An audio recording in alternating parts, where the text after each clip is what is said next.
नमस्कार, शेखावाटी लाइव देख रहे हैं आप। तो चलिए बिना देरी करते हुए शुरू करते हैं खबरों का सिलसिला। लेजर मशीन से पथरी का ऑपरेशन कराना हो या घुटने कूल्हे का ट्रांसप्लांट, अत्याधुनिक मॉड्यूलर ओटी के साथ आपकी सेवा में 24 घंटे हाजिर।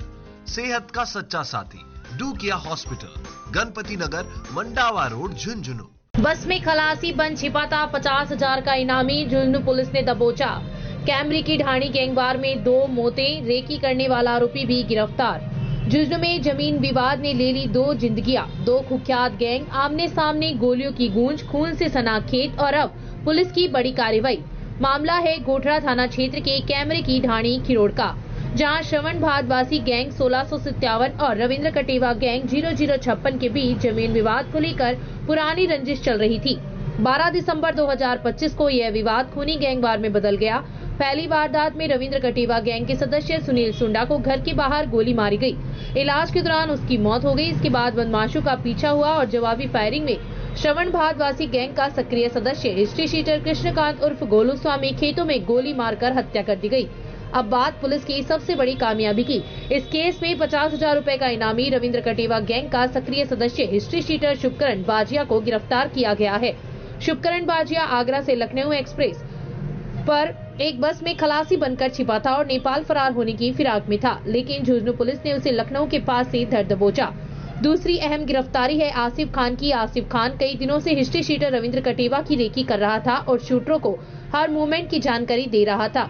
इस रेकी के आधार पर गैंगवार की साजिश रची गई थी। पुलिस ने अब तक इस केस में 3 Thar, 3 camper, 1 Fortuner, 1 Brezza, 1 Swift Dzire, pistol, देसी कट्टा और कारतूस जब्त किए हैं। दोनों गैंगों की अवैध संपत्ति और वाहनों पर भी लगातार कार्रवाई जारी है। झुंझुनू एसपी का कहना है कि गैंगवार और संगठित अपराध में शामिल किसी भी आरोपी को बख्शा नहीं जाएगा। झुंझुनू में गैंगवार पर पुलिस का शिकंजा कसता जा रहा है। फरार आरोपियों की तलाश जारी है। आप जुड़े रहिए शेखावाटी लाइव के साथ। Shekhawati live bureau report, Jhunjhunu.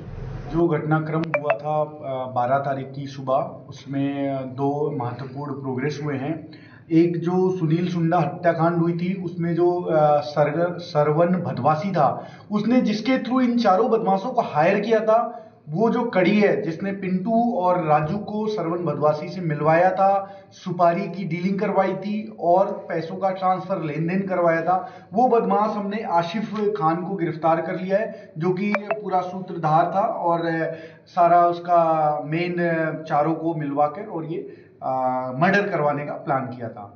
दूसरा अपडेट है, ये जो गोलू स्वामी हत्याकांड हुआ था, जब ये बदमाशों ने पीछा करके गोली मार के हत्या की थी, उसमें पूरी घटनाक्रम का जो मुख्य भूमिका जिसकी है, जो मुख्य सूत्रधार है या हम कह लें जो मेन इस क्राइम का पार्ट था, वो शुभकरण बाजिया, जिसके खिलाफ 15 मुकदमे दर्ज हैं, दादिया थाना क्षेत्र का एचएस है। उसको हमने बनारस से गिरफ्तार किया है और उसके ऊपर आईजी महोदय ने 50,000 का इनाम घोषित किया था। शुभकरण बाजिया जो सेकंड घटनाक्रम का मेन कर्ता धर्ता है। सर, सारे जो मकान हैं श्रवण भदवासी के, वहाँ पे सीकर पुलिस अधीक्षक साहब ने उन पे कार्रवाई कर दी है। वो इलीगल कंस्ट्रक्शन था, उस पे ध्वस्त किया है। हमारे यहाँ के जो बदमाश है, उनके जितनी भी अवैध संपत्तियां, सबकी हम रिकॉर्ड ले रहे हैं। जो भी इलीगैलिटी आती है 100% उस पर भी कार्रवाई की जाएगी। मुलजिमों के पास कोई हथियार वगैरह मिला है सर? मुलजिमों से हमने हथियार बरामद कर लिया है। अभी प्राइमा फेसिया जो निकल के आ रहा है वो अभी इन्वेस्टिगेशन का पार्ट है, बट हथियार शायद गोलू स्वामी का ही उपयोग हुआ है, जो शुभकरण द्वारा मारा गया है।